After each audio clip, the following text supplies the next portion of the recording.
Setelah market diterpa banyak sentimen negatif baik itu sentimen domestik maupun sentimen global yang membuat indeks harga saham turun, seperti kebijakan kenaikan tarif dari US, pelemahan nilai tukar mata uang rupiah terhadap dolar, defisit APBN, dan ketidakpastian berdirinya SWF dan Antara.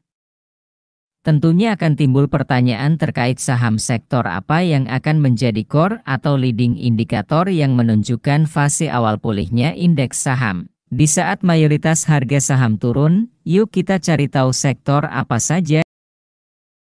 Pertama, yaitu saham dari sektor keuangan terutama saham sektor perbankan.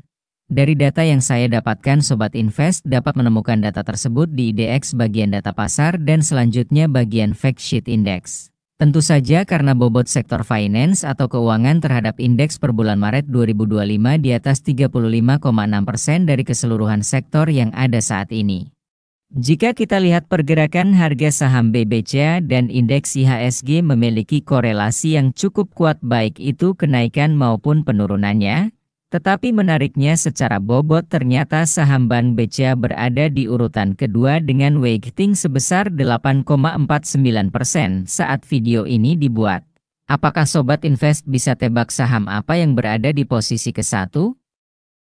Menariknya di posisi ke-1 ternyata dihuni oleh saham BBRI atau Bank BRI dengan indeks weighting sebesar 9,55%. Dan di urutan ketiga ada saham BMRI atau Bank Mandiri dengan indeks weighting sebesar 7,13%. Dari sini berdasarkan data 3 teratas constituents bobot saham terhadap indeks saja sudah diisi oleh 3 saham dari sektor perbankan, maka tidak heran ketiga saham perbankan ini cukup mencerminkan pergerakan dari IHSG. Kinerja tahun 2024 saham BBRI dibandingkan tahun sebelumnya mencatatkan kenaikan interest profit sebesar 9,96%. Tetapi di tahun 2024 kinerja BBRI terbebani oleh provisi kerugian kredit yang naik sebesar 41,4%. Provisi kerugian dapat diartikan bahwa bank menyisihkan dana cadangan untuk mengantisipasi kemungkinan kerugian yang ditimbulkan dari kredit yang diberikan, dengan kata lain ada potensi kredit macet atau utang yang tidak dapat ditagih perusahaan. Sehingga berdampak pada penurunan laba bersih BBRI di tahun 2024 sebesar 7,03% dibandingkan laba bersih di tahun 2023. Lalu bagaimana kinerja saham BBRI di bulan Januari dan Februari 2025? Dari informasi yang ada di periode 2 bulan tersebut, laba bersih BBRI turun sebesar 6,6% dibandingkan tahun sebelumnya. Menariknya laba bersih di bulan Februari BBRI berhasil mencatatkan growth sebesar 42% dibandingkan bulan yang sama di tahun 2024. Dan sambil kita menunggu rilis data keuangan kuartal ke-1 2025, dari informasi yang ada diproyeksikan saham BBRI mencatat penurunan laba bersih di kuartal ke-1 tahun 2025. Untuk saat ini saham BBRI sudah membagikan dividen sebanyak 2 kali dari laba bersih yang dihasilkan tahun 2024 dengan total yield dividennya mencapai 8,7% jika berdasarkan harga penutupan saat tanggal cum date dividen. Dibandingkan saham BBRI, net interest profit atau laba bunga bersih saham BBCA masih mencatatkan kenaikan sebesar 8,59% dibandingkan tahun sebelumnya, walaupun provision loss meningkat sebesar 92,62%. Tetapi peningkatan tersebut sangat kecil dibandingkan 5 tahun terakhir terutama pada tahun 2020 yang mencapai 11,6 triliun. Pada kinerja Januari 2025 laba bersih Bank BCA mencatatkan pertumbuhan 20,4% secara year-on-year dibandingkan Januari 2024. Dan pada periode Februari 2025 laba bersih BBCA naik sebesar 8,43% dibandingkan Februari tahun 2024. Saham BBCA telah membagikan 2 kali dividen dari laba bersih tahun 2024. Jika kita hitung dividen yield berdasarkan harga closing saat cum date, jumlah dividen yieldnya sekitar 2,89%. Secara net interest profit atau laba bunga bersih dari saham BMRI mencatatkan kenaikan di tahun 2024 sebesar 6,15% dibandingkan tahun sebelumnya, tetapi ketika interest profit meningkat sebesar 14,1%. Sayangnya beban bunga Bank Mandiri mencatatkan kenaikan cukup tinggi yaitu sebesar 34,98% year on year dibandingkan tahun sebelumnya. Pendapatan bunga bersih saham BMRI di bulan Januari naik sebesar 11,22% year on year dibandingkan tahun 2024, dan di bulan Februari laba bersihnya meningkat sebesar 6,01% year on year dan dari segi pendapatan bunga bersihnya mencatatkan kenaikan sebesar 6,61%. Saham BMRI hanya satu kali membagikan dividen final saja di setiap tahunnya dan jika kita hitung yield saat pembagian dividen kemarin yaitu sebesar 9,14% di tahun 2025. Setelah kita bahas 3 saham perbankan yang memiliki peluang pulih lebih awal saat masa recovery, lalu selanjutnya sektor apa yang dapat menjadi indikasi awal recovery index? Kedua yaitu sektor energi. Karena berdasarkan bobot sektor terhadap indeks menempati posisi urutan kedua per bulan Maret 2025 sebesar 13,7%. Saat ini bobot terbesarnya ada di saham BIAN atau Bayan Resources yang menempati urutan keempat dengan bobot sebesar 5,41% di bawah 3 saham perbankan BBRI, BBCA, BMRI. Saham Bayan merupakan saham sektor tambang batubara dengan market cap tertinggi dibandingkan saham sektor energi lainnya, tetapi saham ini sudah mencatatkan kenaikan di atas 1.400% dan secara valuasi berdasarkan angka tentunya sudah cukup premium dengan price to earning ratio sebesar 42,6 kali. Kita akan mencari opsi saham lain yang jauh lebih menarik secara valuasi. Namun sebelum itu sedikit kita bahas historikal harga acuan batu bara. Jika kita melihat grafik acuan harga komoditas batu bara yaitu indeks Newcastle Coal, setiap terjadi penurunan harga acuan saat krisis atau pelemahan ekonomi terjadi, harga acuan batu bara selalu mencatatkan kenaikan setelah penurunan tersebut, walaupun ada banyak faktor lainnya yang menjadi dorongan kenaikan harga acuan batu bara. Seperti perang atau ketegangan antar negara di tahun 2022 yang membuat terjadinya krisis energi, demand batubara dari Tiongkok meningkat karena banyak saham batubara di Indonesia dengan ekspor besar ke negara tersebut, kebijakan pemerintah dengan menerapkan larangan ekspor, dan masih banyak faktor lainnya.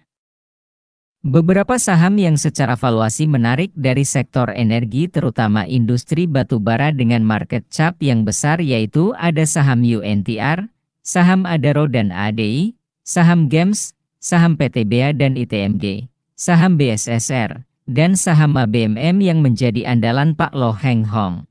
Untuk Sobat Invest yang penasaran ini menggunakan screener dari investing.com ya. Sekilas kita bahas saham UNTR yang merupakan anak usaha dari Astra International. Secara total pendapatan meningkat sebesar 4,54%, tetapi dari segi laba kotornya menurun sebesar 5,46% year on year karena cost of income-nya meningkat, sehingga laba operasionalnya turun sebesar 7,86%.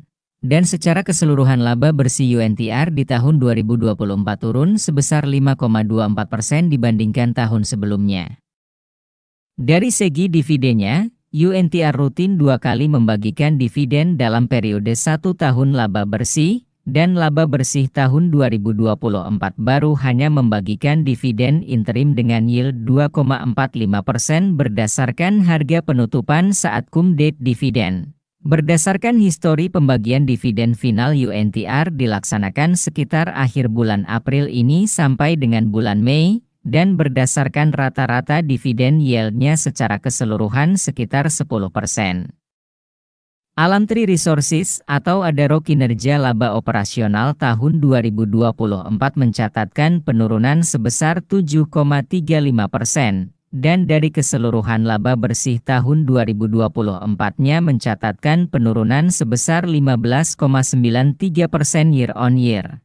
Seperti yang kita tahu, saham Adaro ini sudah mengurangi bobotnya di bisnis batubara karena corporate action spin-off yang sepenuhnya dipegang saham ADI yang berfokus di bisnis batubara, dan untuk Adaro sendiri akan fokus pada energi terbarukan contohnya seperti PLTS dan PLTA.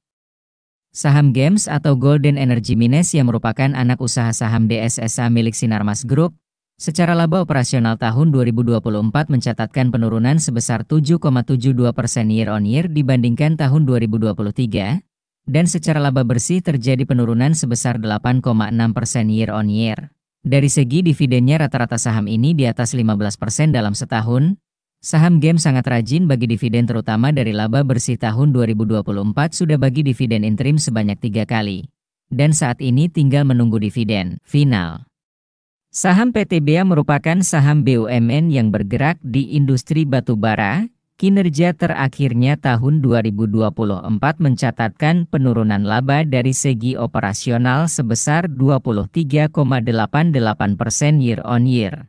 Dan keseluruhan kinerja laba bersih PTBA tahun 2024 mencatatkan penurunan sebesar 16,41%. Saham PTB rutin bagi dividen dengan persen yield jumbo dengan rata-rata di atas 14%. Saat ini belum ada pengumuman lebih lanjut terkait dividen dari laba bersih tahun 2024 dan berdasarkan data perkiraan bulan Mei hingga Juli 2025.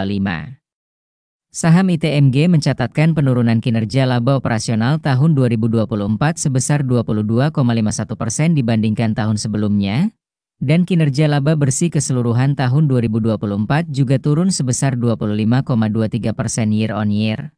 Dari segi dividen saham ITMG rata-rata yang dibagikan saham ITMG di atas 15%, dividen dari laba bersih tahun 2024 sudah dibagikan penuh dari dividen interim dan dividen final dengan jumlah dividen yield sebesar 13,57% berdasarkan harga penutupan tanggal cum date dividen. Kinerja saham BSSR di tahun 2024 mencatatkan penurunan laba operasional sebesar 23,05% year-on-year, dan dari segi laba bersihnya pun turun sebesar 18,93% year-on-year.